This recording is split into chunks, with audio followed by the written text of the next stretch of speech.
Bien, qué lindo. Bueno, estoy muy contento de estar acá hoy día. Siempre anhelo que llegue el día domingo, que llegue alguna de las reuniones habituales que tenemos como iglesia para poder estar juntos, porque en estos días pensaba en esto, en que los momentos en los que estamos juntos realmente se transforman en momentos que disfrutamos en este espacio. Y mi pregunta a Dios era cómo poder ir más allá tal vez, y no esperar un domingo para estar con mis hermanos, sino aprender a cultivar tal vez en la semana tiempos especiales con ellos. Porque fíjate que la comunión es un desafío, es una bendición, pero es algo que arde en el corazón de Dios por nosotros. Piensa que Jesús oró para que nosotros seamos uno. ¿Te das cuenta? ¿Y tú crees que una oración de Jesús es escuchada por el Padre? Obviamente. ¿Tú crees que Jesús iba a orar algo fuera de la voluntad del Padre? Por ningún motivo. O sea, las oraciones que Jesús hizo y esa oración que Jesús hace por nosotros para que seamos uno, creo que cobran mucho sentido en tiempos como este, en momentos como este y en la realidad de hoy día que estamos viendo. Pero ¿sabes qué? Aquí tal vez en este espacio no nos cuesta tanto ser uno. En este espacio tal vez no nos cuesta tanto la comunión, porque la comunión en este lugar se traduce a algo así como: hola hermano, hermana, ¿cómo estás? Bien, qué bueno, que Dios te bendiga, nos vemos el próximo domingo, bye, chao, chao. Listo, terminó. En el mejor de los casos nos quedamos afuera un rato conversando, orando, en fin, pero ahí inicia, ahí termina en una cuestión de segundos.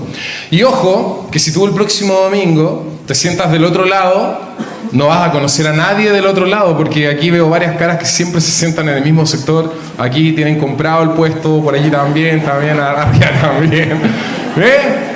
Y te dedicas a conocer obviamente la gente de tu radio que está ahí. Y yo me preguntaba, ¿la comunión realmente tiene que ver con esto solamente? Y bueno, estamos en una serie junto al equipo pastoral que estamos enseñando en esta semana, y esta serie se llama Habitando, para que Cristo sea formado en nosotros, o hasta que Cristo sea formado en nosotros. ¿Cuál es el propósito de la serie que estamos enseñando? Que Cristo sea formado en nosotros. Por eso estamos acá, realmente. Y pensaba en que... ¿Me pones la lámina, por favor, querido Sergio? La primera lámina. Y pensaba... pero perdón, antes de decirte eso... Mira, ahí están todas las láminas, puedes escanear el código QR y vas a tener las láminas, te va a redirigir a una página, tienes que esperar un par de segundos, 9 segundos creo, y te va a arrojar al documento donde están todas las láminas, porque hay letras que son pequeñas, de repente no las vas a alcanzar a ver desde tu puesto, pero puedes verlo en tu teléfono, o si estás en tu casa también puedes escanearlo en la pantalla de tu televisor, en fin, y seguir la prédica, o en la semana volver a estudiar el documento, que pueden haber cosas que no voy a mencionar ahora, que están ahí, que te pueden servir también para tu vida, para el estudio personal. Los que lo escanearon, ¿está bien? ¿Me hacen un dedo para arriba? ¿Alguien lo escaneó ya? ¿Sí? ¿Está bien? Perfecto. Muy bien. Dicho eso, me olvidé lo que iba a decir. Pero mira, antes de seguir, oremos. Oremos mejor. Pidámosle a Dios que Él nos hable en este día, que Él aquiete nuestros corazones, también hasta ahora la mente, que tiende a volar a muchos lugares a esta hora. Oremos. Y pídele tú a Dios que Él hable a tu vida. Yo le voy a pedir que siga hablando a mi corazón, pero pídele tú que Él hable a tu vida por medio del Espíritu Santo. Y dile algo como eso: Espíritu de Dios, enséñame en este día. Enséñanos en este día. Pasa por sobre nuestra religiosidad, pasa por sobre nuestra mente, nuestra estructura humana. Que nuestra mente no piense: eso ya lo sé, porque tu palabra es una fuente infinita, inagotable para nuestras vidas. Oramos a esta hora pidiendo que tú intervengas en nuestras vidas. Yo te pido que, pese a mi torpeza, que muchas veces tal vez no pueda explicar bien una idea, tu Espíritu traiga a profundidad de nuestro entendimiento esos aprendizajes que quieres dejarnos a nosotros como iglesia. Oramos a esta hora en el nombre de Jesús. Amén. Amén. Bien, mi cronómetro está andando, nunca me resulta, pero igual lo coloco, soy insistente. Bien, ahí está entonces el código QR. Decía que el ecosistema ideal, perfecto, para aprender a habitar en comunión, a vivir en comunión, me da la impresión y siento y creo que es la iglesia. Que es en momentos como esto, es en el roce ministerial, en el roce del servicio, donde comenzamos a exponer nuestro carácter, quiénes somos realmente, cuando mostramos nuestra frustración, cuando funcionamos bajo cierto estrés y decimos cosas y herimos a otros en contextos como este. Podemos aprender a disfrutar la comunión, y creo que es la comunión de la iglesia. Es el ecosistema perfecto en el que somos formados a la imagen de Cristo. Es el momento perfecto en el que otro puede confrontar tu vida, y a lo mejor lo han hecho. A lo mejor alguien te ha confrontado en amor. A lo mejor alguien te ha hecho ver cosas que tú no estabas viendo. A lo mejor alguien te ha dicho cosas que a tu carne, a tu ego no le han gustado. A lo mejor el pastor que predicó dijo cosas duras que no te gustó escuchar. En fin, pero cada vez que tu carne se duele cuando es expuesta a la palabra de Dios, es porque algo Dios tiene que trabajar en tu vida, algo Dios tiene que trabajar en tu corazón. Porque ¿sabes qué? La comunión en nuestro sistema de culto dominical no funciona tanto, más allá de lo que es la adoración a Dios y el culto que venimos a entregarle a Él, ¿ok? Pero ¿qué hay del puente? ¿Qué hay del acercamiento? ¿Qué hay del lazo que tú extiendes con tu hermano o con tu hermana? Es complejo. Si tu expectativa está en que en el domingo vas a crecer en relación con tu iglesia, es complejo, es difícil pensar que en un día domingo, más aún en este culto, porque este culto termina cerca de las 2 de la tarde y tu estómago te avisa que son las 2 de la tarde y lo único que piensas es que vas a comer, y si te paran en la puerta como que me quiero ir rápido, tengo que cocinar, o ir a calentar la comida, o ir a comer a algún lugar. Entonces no es el contexto ideal. Y si llegas cerca de las 12 te pillas con el problema del estacionamiento, que no puedes entrar, entonces no es el contexto ideal. Y este texto bíblico a nosotros nos muestra una iglesia, nos enseña de una iglesia, que es la iglesia primitiva, que guardando las proporciones del caso y aplicándola a nuestros días hay muchos valores, muchos principios, hay diseños que nosotros podemos aplicar y experimentarlos hoy día también en la vida de iglesia, en la comunión de iglesia, guardando las proporciones de aquella iglesia y de nuestra iglesia hoy día. Por eso quiero que leamos Hechos 2, del 42 al 47, ahí dice 46, pero hasta el 47. Y quiero que prestemos atención especialmente a esos momentos en el que este texto relata que la iglesia compartía la mesa, que la iglesia perseveraba unánime en comunión, también perseveraba unánime en las oraciones, pero lo vamos a ver en los capítulos más adelante, en las próximas semanas. También habla de la doctrina de los apóstoles, también lo vamos a ver en la semana siguiente. Pero quiero que prestemos atención en estos conceptos que yo te estoy dando y que podamos leer la palabra de Dios que está en Hechos 2, del 42 en adelante. Voy a leer la versión 1960 y dice de la siguiente manera: y perseveraban en la doctrina de los apóstoles, en la comunión unos con otros, en el partimiento del pan y en las oraciones. Y sobrevino temor a toda persona, y muchas maravillas y señales eran hechas por los apóstoles. Todos los que habían creído estaban juntos y tenían en común todas las cosas, y vendían sus propiedades y sus bienes, y lo repartían a todos según la necesidad de cada uno. Y perseverando, ¿de qué forma?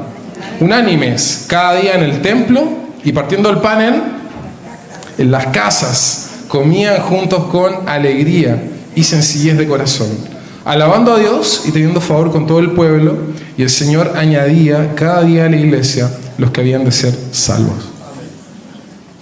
Amén. Fíjate que voy a llamarlo por efectos de este sermón solamente de esta forma, pero este ecosistema que la iglesia primitiva cultivaba o practicaba tenía como fruto al final que el Señor añadía a la iglesia a los que debían ser salvos. Es decir que el vivir, el disfrutar, el habitar en comunión, el tener una cultura de comunión dentro de la iglesia, hacía que la gente de fuera veía que en ellos había algo distinto. Y a lo mejor por curiosidad o por, en verdad, transformación en sus vidas, querían ser parte de este mover, querían ser parte de este movimiento, que era la iglesia de aquel entonces. ¿Y sabes qué? Porque Nosotros hoy día sabemos y creemos en esto, que Dios está en medio de la comunión de sus hijos, de su pueblo. Dios habita en medio. Él está hoy día en medio de nosotros. Así sea que tú no lo sientas, porque no tiene que ver con sentimientos. Es una convicción, pero una convicción que también podemos ver, que podemos creer, que podemos tomar, que podemos percibir, que podemos sentir en lo más profundo de nuestro ser. La presencia de Dios hoy día en medio de nosotros. Y era lo que esta iglesia vivía. Ahora, la iglesia primitiva evidentemente tiene importancia para nosotros en estas cosas que yo te menciono, y eso a nosotros nos deja un desafío por delante, y que quiero introductoriamente explicártelo. Y son dos partes: el desafío de ser unánimes, ¿ok? Y en segundo lugar, el desafío de perseverar unánimes, ¿ok? Explico lo primero. El desafío de ser unánimes tiene que ver o está arraigado profundamente en nuestra identidad.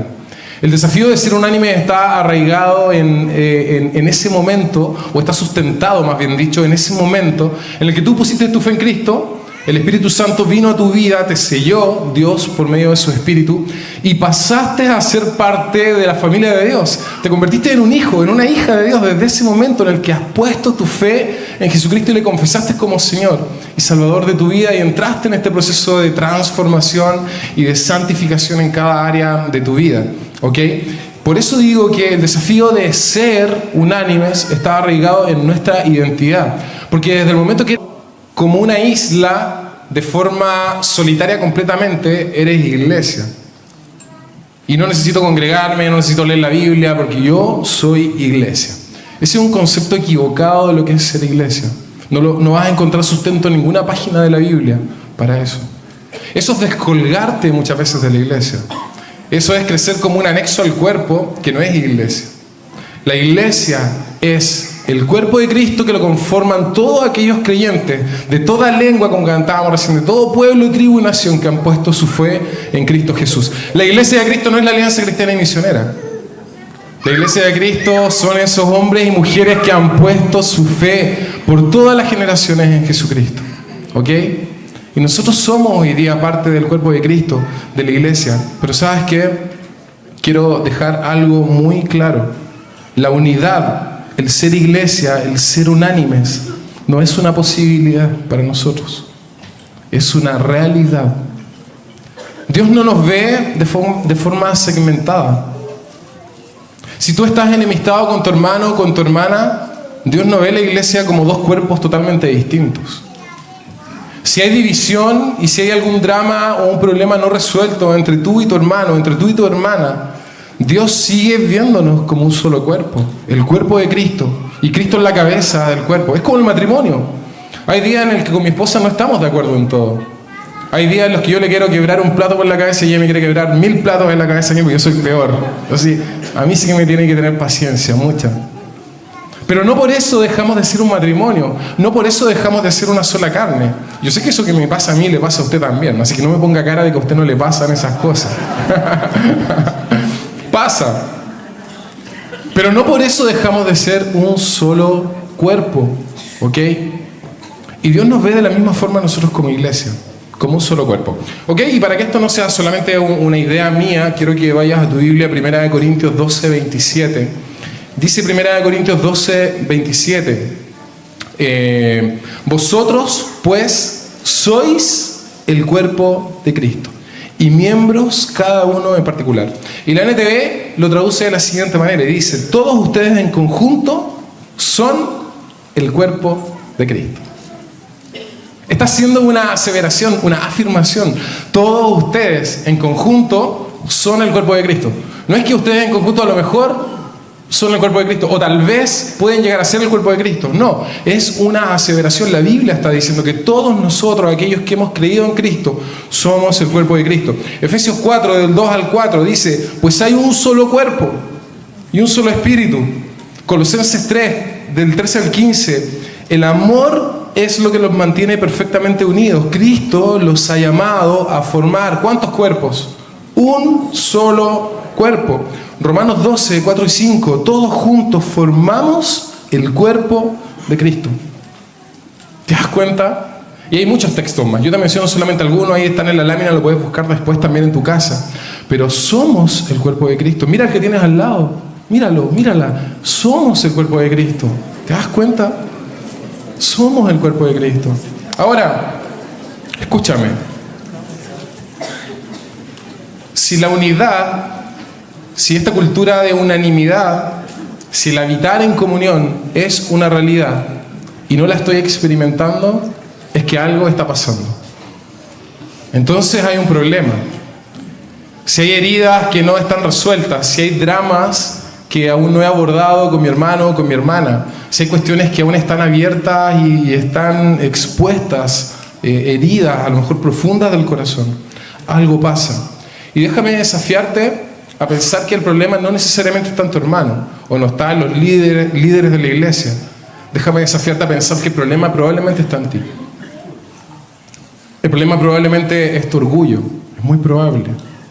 Es muy probable que sea tu desunión, nuestra desunión. Es muy probable que sea nuestra deslealtad o nuestra falta de madurez y nuestra falta de entendimiento de qué es lo que es realmente la iglesia. Qué es lo que significa ser parte del cuerpo de Cristo. A lo mejor el problema está en nuestra falta de compasión, está en nuestra falta de amor. A lo mejor están en las heridas que tienes abiertas durante muchos años, que afectan la unidad del cuerpo. Yo me corté hace algunos años la mano y es la única vez que mi cuerpo ha estado dividido por causa de una herida en mi mano. ¿Cómo se cura la herida? Haciéndole un tratamiento, obviamente. Y hoy día, pese a que veo los puntos, las cicatrices, mi carne está unida, el cuerpo está unido otra vez. Pero muchas veces nos acostumbramos a vivir en desunión. Muchas veces nos acostumbramos a vivir con nuestros temas no resueltos. Por ende, si la unidad no es algo que te está funcionando, probablemente el problema está en tu corazón, está en tu orgullo, está en tu ego. Ah, pero que sí, fue súper fuerte conmigo, me dijo unas cosas súper feas, fue súper hiriente. Son frases típicas que nosotros mencionamos. Pero si tú sabes que tu hermano o tu hermana tiene algo contra ti, es tu deber solucionar tus temas con tu hermano, con tu hermana. Yo no te estoy dando un consejo de humano aquí necesariamente, únicamente. La Biblia dice que si tú traes tu ofrenda a Dios, la Biblia dice que si vienes a dejar tu diezmo o si estás sirviendo en algún ministerio y esa es tu ofrenda a Dios, tu tiempo como excelencia en aquel lugar, y haciendo eso recuerdas que tu hermano tiene algo contra ti, no que tú tienes algo contra tu hermano, que tu hermano tiene algo contra ti, deja tu ofrenda, deja tu diezmo de lado, deja tu servicio un tiempo, deja eso que estás haciendo porque no tiene sentido, no tiene valor. Anda primero, soluciona los temas con tu hermano, soluciona los temas con tu hermana, y una vez que hables con ellos y soluciones los temas, ven, presenta tu ofrenda, ven y sirve, ven y lidera, ven y haz lo que tengas que hacer en este tiempo. Ese es el consejo bíblico. Si tienes algún problema con eso, arréglatela con Dios, no te la arregles conmigo, no me mires feo a mí, mira feo a Dios a esta hora, pero es que así está escrito, no podemos agregar ni quitarle nada, es así. ¿Te das cuenta? Y muchas veces nos acostumbramos a funcionar de la manera equivocada. Y por eso no crecemos, por eso no maduramos, por eso no damos fruto. Por ende, introductoriamente, hoy estoy en la introducción recién, me quedan como 30 láminas. Pero ya se las mandé, así que ustedes después las pueden revisar en casa. Ser unánimes es un desafío, pero en segundo lugar, el desafío para nosotros tiene que ver con perseverar en esta unanimidad, en esta unidad, ¿ok? Y esa parte es nuestra responsabilidad. Es tu responsabilidad perseverar en esto. ¿Por qué? Porque cuando nosotros buscamos algo que amamos, cuando nosotros perseguimos algo que queremos realmente, requiere esfuerzo, requiere perseverar. Por ejemplo, cuando te compraste tu casa o si estás en proceso de comprar tu casa o un campo, tuviste que perseverar en cuestiones como ahorrar, por ejemplo, disciplinarte en eso, o perseveraste yendo a los bancos, tocaste puertas, pediste crédito, en fin, hasta que obtuviste lo que obtuviste, ¿ok? No sé, si quieres bajar de peso, perseveras en el gimnasio, eso es lo que a mí me falta, pero muchos de ustedes lo hacen, perseveran en el gimnasio, en sana alimentación, en fin, perseverar en eso, seguir una disciplina al respecto para poder lograr ese objetivo que tú quieres. Cuando estabas enamorado o enamorada, ¿cierto? Perseveraste, fuiste 1, 2, 3, 4, 5, tenías gestos especiales, perseveraste en el tiempo de conquista, en fin. Porque aquello que nos importa, aquello que valoramos, son cuestiones que perseveramos para obtenerlas. Y fíjate que la unidad de la iglesia es una cuestión que Dios ama. Jesús oró por la unidad de la iglesia. Jesús oró por ti, oró por mí. ¿Cómo no va a valer la pena perseverar en eso? Ahora la pregunta es, ¿cómo logramos entonces perseverar en esto? Y la única forma, desde mi punto de vista y desde mi vago estudio respecto a esto, para poder realmente perseverar en unidad, tiene que ver con esto: que haya en nosotros el mismo sentir que hubo en Cristo Jesús. No podemos perseverar en unidad de otra forma que no sea en Cristo Jesús, y en aprender a cultivar el sentir que hubo y que está en el corazón de Él. Ahora, como nosotros conocemos este texto de memoria, muchas veces lo pasamos así: ya pues, en vosotros el mismo sentir que hubo en Cristo, y quedamos ahí. Pero la pregunta es, ¿cuál es ese sentir que hubo en Cristo Jesús? Yo te invito a buscar en tu Biblia Filipenses capítulo 2, porque Filipenses capítulo 2 nos desglosa, nos detalla cuál es ese sentir que hubo en Cristo Jesús y que tú y yo debemos cultivar como iglesia, como familia en este tiempo, desde los más chiquititos que están acá hasta la persona más adulta que está en este lugar. Y dice de la siguiente manera, versículo 1: ¿hay algún estímulo en pertenecer a Cristo? ¿Existe algún consuelo en su amor? ¿Tenemos en conjunto alguna comunión en el Espíritu? ¿Tienen ustedes un corazón tierno y compasivo? Entonces háganme verdaderamente feliz, poniéndose de acuerdo de todo corazón entre ustedes, amándose unos a otros y trabajando juntos con un mismo pensamiento y un mismo propósito. No sean egoístas, no traten de impresionar a nadie, sean humildes, es decir, considerando a los demás como mejores que ustedes. No se ocupen solo de sus propios intereses, sino también procuren interesarse de los demás. Tengan la misma actitud que tuvo Cristo Jesús. Aunque era Dios, no consideró que el ser igual a Dios fuera algo a lo cual aferrarse. En cambio, renunció a sus privilegios divinos, adoptó la humilde posición de un esclavo y nació como un ser humano. Cuando apareció en forma de hombre, se humilló a sí mismo en obediencia a Dios y murió en una cruz como morían los criminales. Y tú sabes ahí qué es lo que continúa en el texto.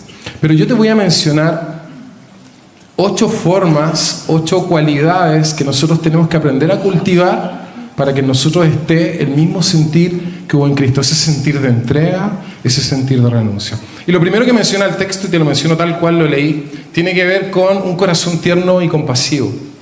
Y te pregunto, ¿es tu corazón tierno y compasivo? ¿Realmente ves al necesitado y eres movido por un corazón tierno y compasivo, misericordioso? ¿Te pones en el lugar del otro? ¿O solamente somos de las palmadas, hermano, pucha, que Dios te bendiga, ánimo en lo que estés viviendo? Pero ¿realmente estamos cultivando un corazón tierno y compasivo? En segundo lugar, ¿estamos realmente poniéndonos de acuerdo de todo corazón? La Biblia, cuando menciona amar a Dios con todo el corazón, o ponernos de acuerdo de todo el corazón, es un concepto integral, no solamente con mis sentimientos, sino mi voluntad, mis emociones, mi intelecto, todo mi ser, poner realmente de acuerdo. O solamente es un acuerdo de palabras. Muchas veces tenemos acuerdos de palabras entre nosotros, pero nuestro corazón, nuestros sentimientos es totalmente egoísta y nos enojamos, no lo decimos, guardamos emociones, guardamos sentimientos y logramos en la forma ponernos de acuerdo. Pero en el fondo vivimos terribles desuniones muchas veces entre nosotros. Tercero, amándonos unos a otros. Bueno, amándonos unos a otros. Cuarto, trabajando juntos en un mismo pensamiento y propósito. Como una yunta de bueyes trabaja juntos y compactos en un mismo sentir y propósito. Aunque muchas veces somos como ese buey rebelde, novato, que se mueve mucho, que no quiere someterse al yugo, pero bueno, bajo un mismo pensamiento y propósito. Nosotros hoy día como iglesia estamos en un propósito especial. Tenemos un plan para alcanzar nuestra ciudad con una estrategia de discipulado, de evangelismo. y de Temuco al mundo entero. Y puede ser que tú has pensado, que fome la cosa, como que no me tinca, como que no sé, no estoy completamente de acuerdo, pero ya sí, bueno, hay que darle, no, hay que echarle para adelante. Yo no sé si eso realmente es trabajar en un mismo pensamiento y propósito, porque cuando hablamos de pensamiento y propósito hablamos de cuestiones internas más que externas y visibles. Haya en vosotros el mismo sentir que hubo en Cristo. Y estas son expresiones de ese sentir que hubo en Cristo. En quinto lugar, no siendo egoístas, ¿ok? En sexto lugar, sin tratar de impresionar a nadie. O sea, no hacer las cosas para que seas visto por otros. Si quieres servir, si quieres liderar, si quieres hacer algo, si quieres participar en algún área de la iglesia, si quieres participar en la comunidad, en algo solamente para ser visto y reconocido, esa fue tu recompensa, que fuiste visto y fuiste reconocido por alguien, nada más. Pero ¿sabes qué? Cuando nosotros cultivamos un corazón vanaglorioso, es ruido solamente y boche delante de Dios. Y yo imagino a Dios diciéndome, apesta ese olor desagradable que emana de ahí. No quiero ese tipo de sacrificio, no. Y muchas veces nuestros sacrificios representan eso. Nuestro servicio representa eso. Séptimo, siendo humildes, considerando a los demás como mejores. Es que yo lo hago mejor que él. Yo debiera estar liderando. Esa persona no. Yo tengo una visión más completa del asunto. Tengo más capacidades, tengo estudios también. Sí, lo hace más o menos. ¿Qué le falta esto? Yo no sé si consideras realmente a los demás mejores que tú mismo. O tú te ves y siendo honesto te dices, yo lo haría mejor que él. Octavo, ocupándonos de los intereses de los demás realmente.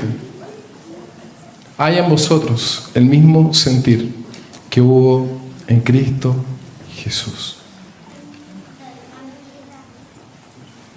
La única forma de ser unánimes y la única forma de experimentar el desafío de la unidad es ser como Cristo, tener el corazón de Jesús.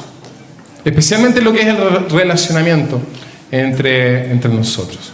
Amén. Mira, es difícil decir amén porque es complejo, es confrontador lo que ahí está escrito.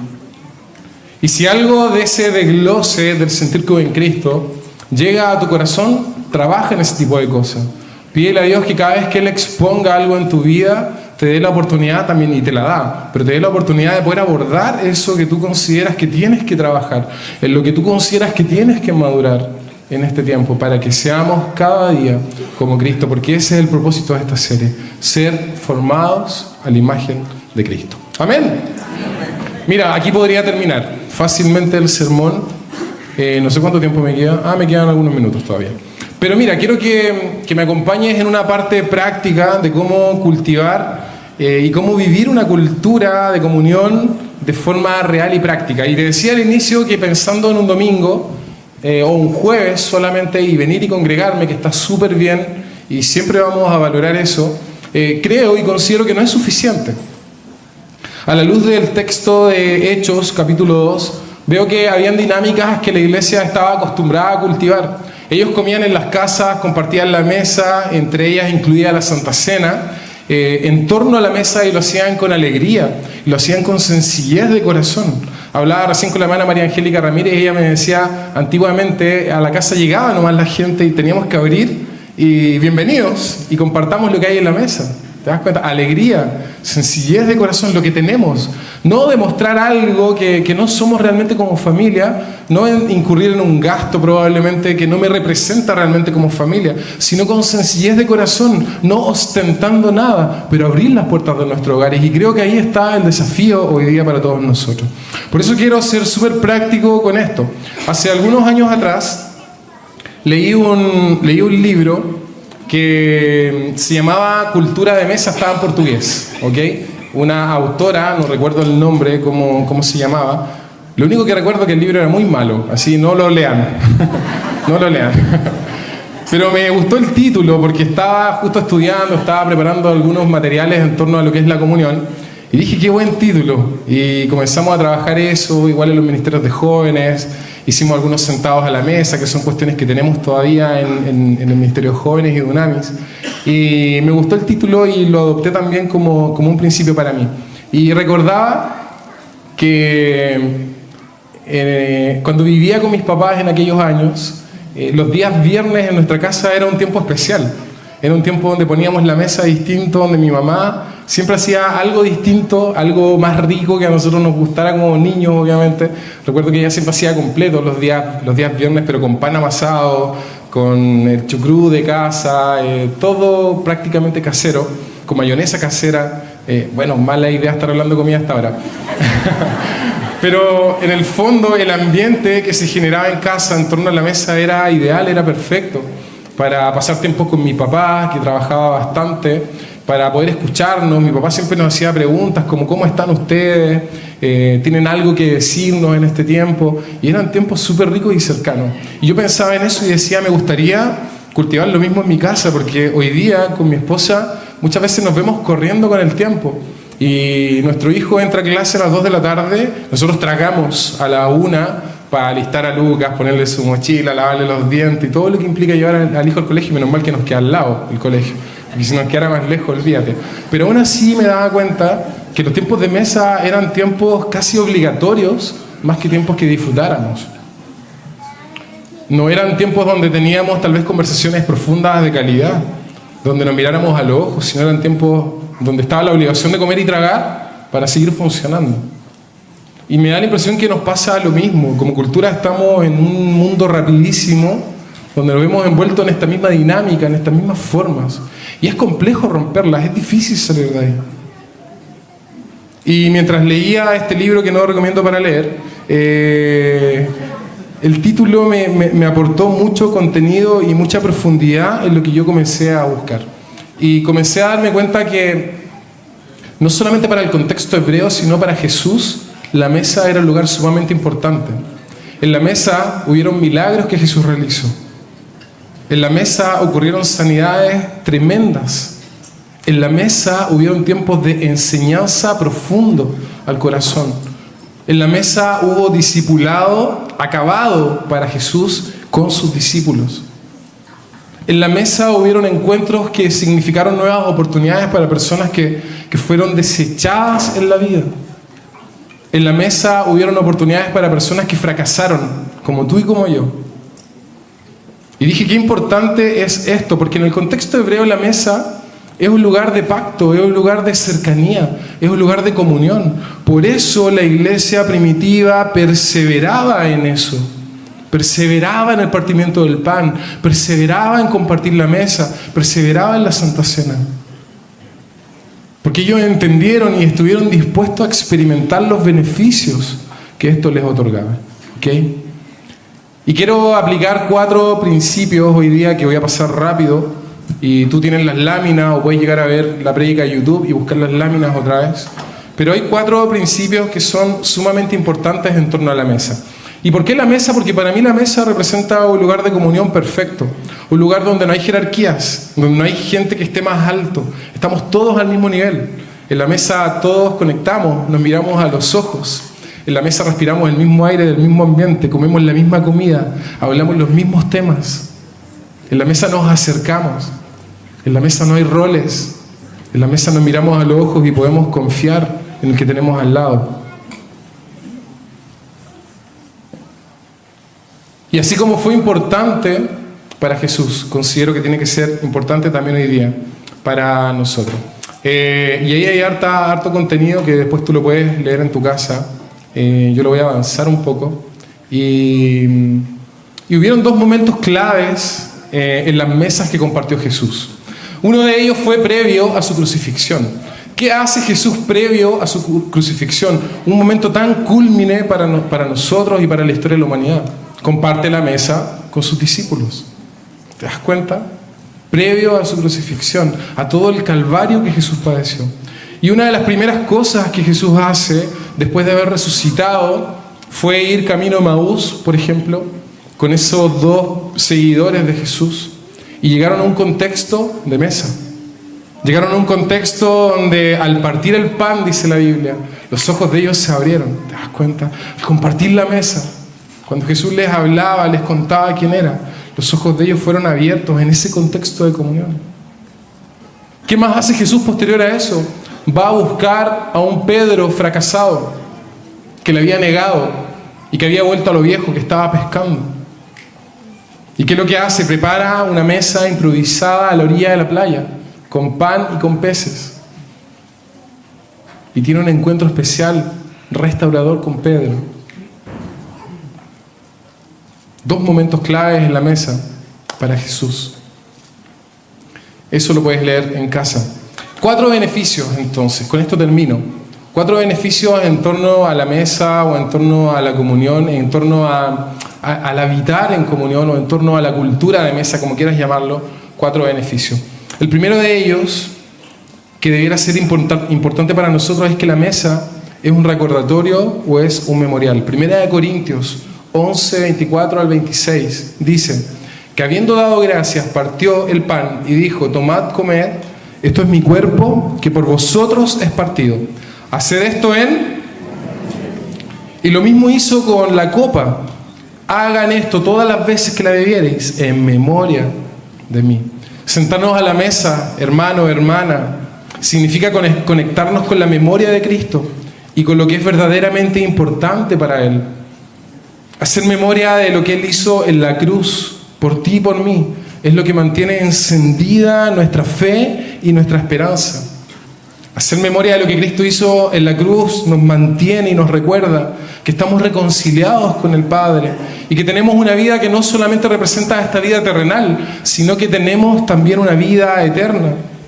Cuando nosotros compartimos tiempo de mesa con otros, la mejor manera de crear impacto eterno en el corazón de las personas que comparten tu mesa es hablando de lo que Cristo ha hecho en tu vida, su obra y su sacrificio. En 2 de Timoteo 2:8, Pablo le dice a Timoteo lo siguiente: siempre recuerda que Jesucristo, descendiente del rey David, fue levantado de los muertos. Esta es la buena noticia que yo predico. O sea, nunca olvides eso. Siempre recuerda. El salmista diría: no olvides ninguno de los beneficios.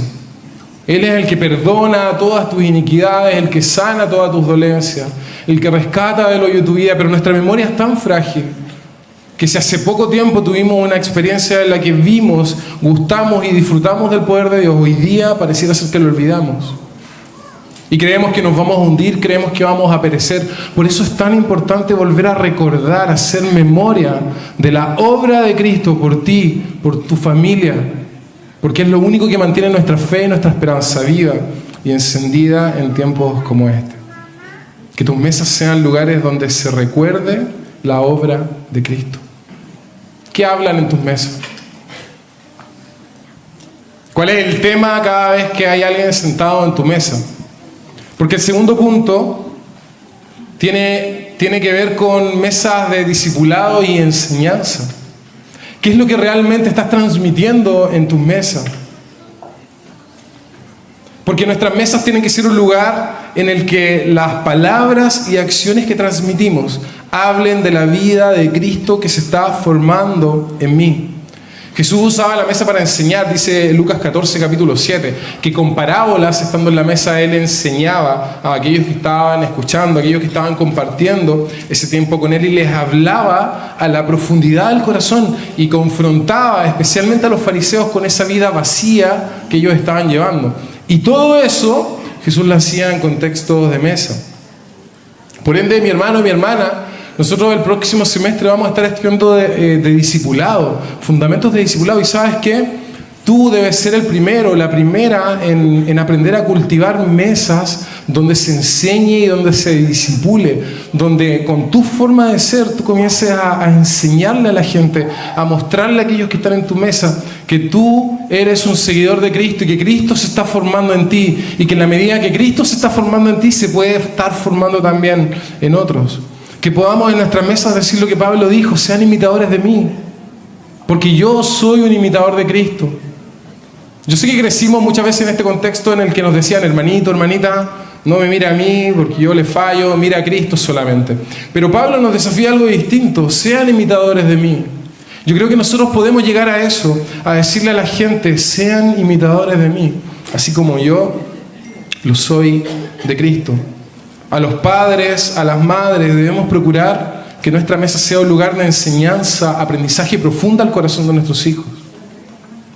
Debemos procurar que el ejemplo sea lo que... ¡Cállate! Ese ejemplo no lo tienen que seguir. Debemos procurar que nuestro ejemplo sea claro para nuestros hijos. Y no solamente del discurso, sino de nuestra propia forma de vivir, de nuestra propia forma de ser. Enseñarle a nuestros hijos. La mesa con tus amigos, la mesa con tus amigas, que no sea una mesa de chisme, que no sea una mesa de pelambre, que no sea una mesa de sentarte a cuestionar, oye, que la prédica estuvo ahí nomás, que la alabanza más o menos. No.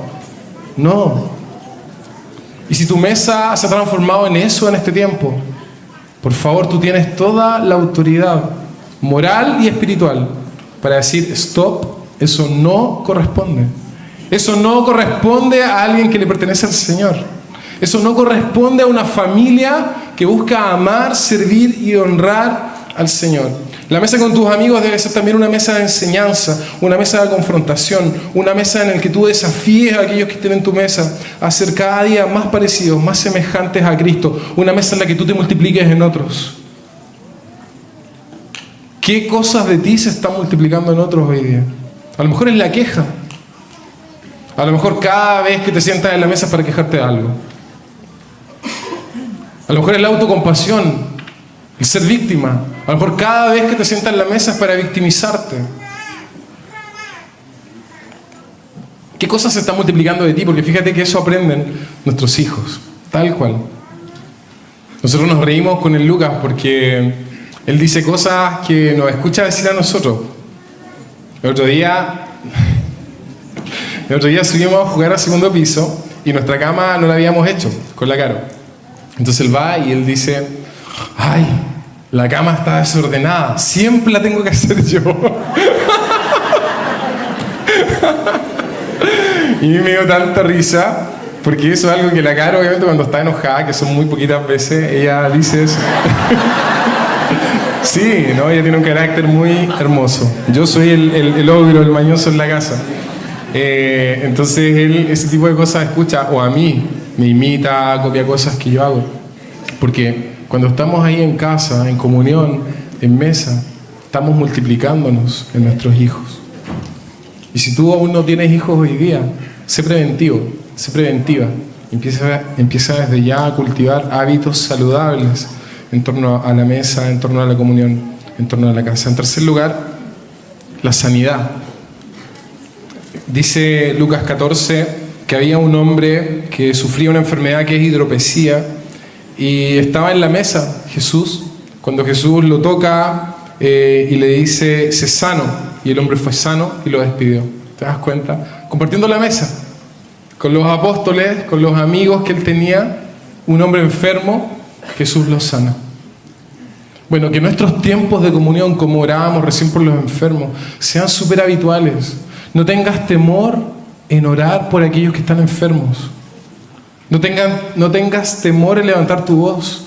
Que orar sea nuestro primer y último recurso. Que cuando tu hijo, tu mamá, algún familiar, algún amigo está enfermo, no le digas solamente, oye, voy a estar orando por ti. No, ponte a orar ahí, así sea estés en la calle, en el banco, en la plaza, en la playa. Ora por esa persona donde estés y ora en el nombre de Jesús por sanidad. Voy a decir algo, yo creo firmemente que la enfermedad no es parte del diseño y de la voluntad de Dios para nuestras vidas. El diseño original en Génesis 1 no contemplaba la enfermedad. La enfermedad es producto, es causa del pecado para nosotros. Por ende, como hijo, como hija, que conoce el corazón del Padre, no tengas miedo en ir delante de tu Padre y seguir orando por salud, seguir orando por sanidad, porque en la cruz Cristo cargó nuestros dolores, llevó nuestras enfermedades por su sangre, fíjate. Así dice la Biblia. Nosotros hemos sido sanos, física, espiritual y emocionalmente. No te detengas entonces, no tengas miedo, no tengas temor. Además tienes un Padre que es todopoderoso, que puede sanar toda dolencia, toda enfermedad. No tengas miedo de ir a un Padre que es compasivo, que es lento para la ira, que es grande en misericordia. A mí hay unas cosas que me encanta de la paternidad también, es que mi hijo venga donde mí y me pida cosas que son imposibles. Me ha pedido que lo lleve a la Luna, a Marte, y yo le he dicho, ya hijo, sí, algún día yo sé que lo vamos a lograr. Y él se queda contento porque cree que el papá es superhéroe. El papá no es superhéroe. Pero ¿sabes qué me gusta? Que él tiene esa confianza conmigo, que viene y me pide cosas que para mí son imposibles, pero él ve y dice, papá puede. ¿Y cuánto más nosotros con Dios, mi hermano, mi hermana? Muchas veces replicamos el cómo es nuestra relación paternal terrenal con cómo es Dios con nosotros. Y limitamos el obrar de Dios. Entonces no limites el obrar de Dios. Si tienes que orar en la calle, en la playa, en el banco, en el centro, por alguien, por salud, ora en el nombre de Jesús, porque Dios está contigo. Amén. Bueno, que nuestra comunión, nuestras mesas sean también para eso. Por último, mesa de amistad redentora, mesa de nuevas oportunidades. Quiero terminar con ese momento en el que Pedro le dice a Jesús, yo jamás te voy a dejar morir. Yo voy a dar la vida por ti si fuera necesario, Jesús. Y Jesús, como es, dice, Pedro, antes de que el gallo cante, 3 veces tú me habrás negado. Y efectivamente eso fue lo que ocurre. O sea, Jesús estaba en el patio ¿cómo se llamaba? Del sumo sacerdote, ¿ok? Y estaba siendo juzgado, y el gallo, antes que cante 3 veces, Pedro ya había negado a Jesús. Yo no conozco a ese hombre, yo no sé quién es. No, yo hablo como él. No, yo no hablo como él. No sé quién es Jesús. Y Jesús cruza miradas en ese momento, dice la Biblia, con Pedro. Y Pedro sabe que desde ese momento es un hombre que ha fracasado en su intento de seguir a Jesús, tal como él lo había planeado. Y yo he fracasado un montón de veces también. Y tú probablemente también has fracasado algunas veces, muchas veces, no sé. A lo mejor en tu intento honesto de seguir a Jesús has fracasado. Y Pedro es un ejemplo de un hombre que fracasó en su intento de seguir a Jesús. Y tú sabes qué es lo que pasa. Pedro se va lentamente, tristemente, y se vuelve a lo viejo, a lo que él estaba acostumbrado a hacer. ¿Qué era? Pescar. Y pensaban que cada vez que nosotros fracasamos en nuestro intento de seguir a Cristo, nuestra tendencia siempre es volver a lo viejo, a lo seguro, a lo que ya sabemos, a lo que ya tenemos. Y Pedro se va a pescar, y la Biblia dice que estaban pescando y pescaron toda la noche. ¿Y cuánto pescaron? Nada, porque lo viejo es infértil, lo viejo no genera vida. Lo viejo es infructífero para nosotros. Y aún así muchas veces porfiamos en volver a lo viejo, cuando hemos fracasado en algún área de nuestra vida, en nuestro seguimiento a Jesús. Y sé que el tema del fracaso es un tema que hemos vivido, que hemos experimentado todos los que estamos acá. A lo mejor sientes que fracasaste como papá, como esposo, esposa, como hijo a lo mejor. O fracasaste laboralmente, o en tus estudios fracasaste. No sé, en el trabajo. O aunque todos los planes que tenías en la vida, todos se esfumaron. No sé cuál es tu realidad hoy día. Pero Pedro era un hombre que volvió a lo viejo, y nos enseña que volver a lo viejo es infértil. Nunca lo viejo tiene vida. Y ocurre algo tremendo, te lo contaba al inicio. Jesús resucita, vence la muerte, vence la tumba. Y una de las primeras cosas que Jesús hace después de resucitar es ir a buscar a Pedro, ir a encontrarse con sus amigos. Y Jesús le dice, ¡hey! A la derecha, tiren la red. Y tú sabes qué es lo que pasa. Hay gran bonanza, pescan muchos peces.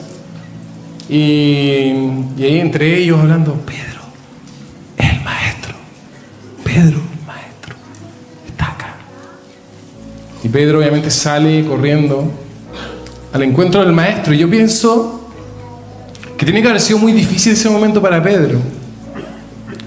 Pensar por qué Cristo vino a buscarme si fracasé. O sea, le dije, te voy a dar mi vida si es necesario por ti, y arranqué como un cobarde. No creo que Cristo quiera venir por mí. No creo que el maestro lo haga. Siento que no merezco que Él venga por mí a buscarme. Pero sí, así es el corazón de Dios. Que pese a que hemos fracasado muchas veces, que yo he fracasado muchas veces, que tú has fracasado muchas veces, el que siempre toma la iniciativa es Dios. Nosotros le amamos a Él porque Él nos amó primero.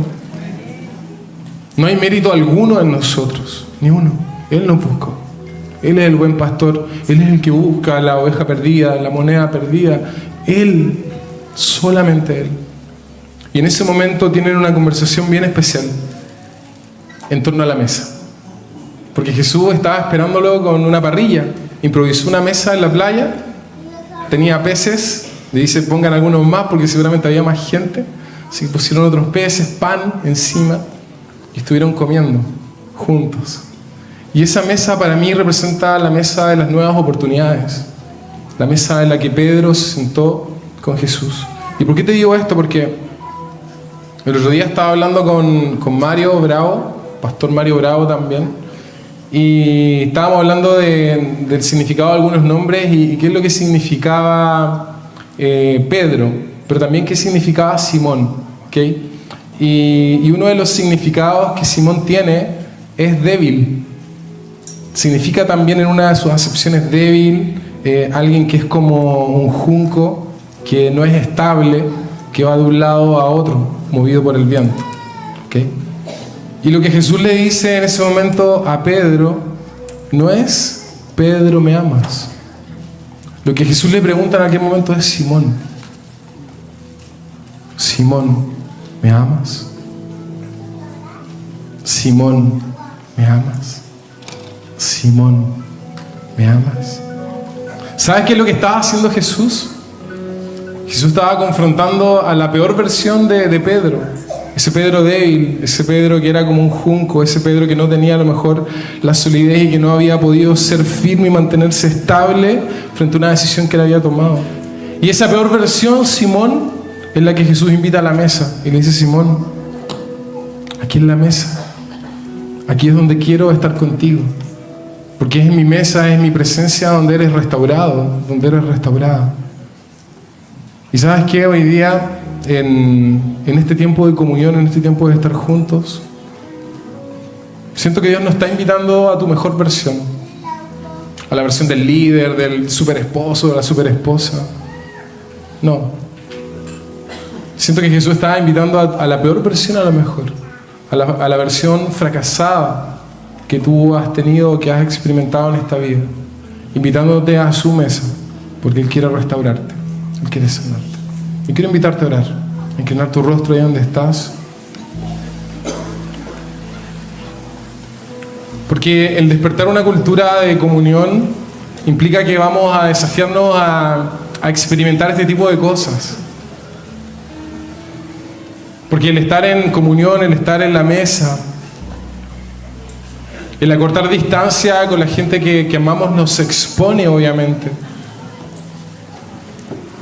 Y estar en la mesa y disfrutar de la comunión implica vulnerabilidad, implica abrir el corazón, implica que vamos a tener que de a poco quitarnos las máscaras, implica que de a poco vamos a tener que comenzar a vivir realmente como somos, dejar de aparentar algo que no somos, asumir el riesgo de que a lo mejor esa versión de quien eres realmente no es agradable para todos, pero entender que en medio de los fracasos de la vida, en medio de las tristezas, los dolores y las penas que hay en el corazón, Dios te está invitando aún a su mesa, a esa peor versión tuya. Y a lo mejor llegaste aquí hoy día de esa forma, con tu peor versión.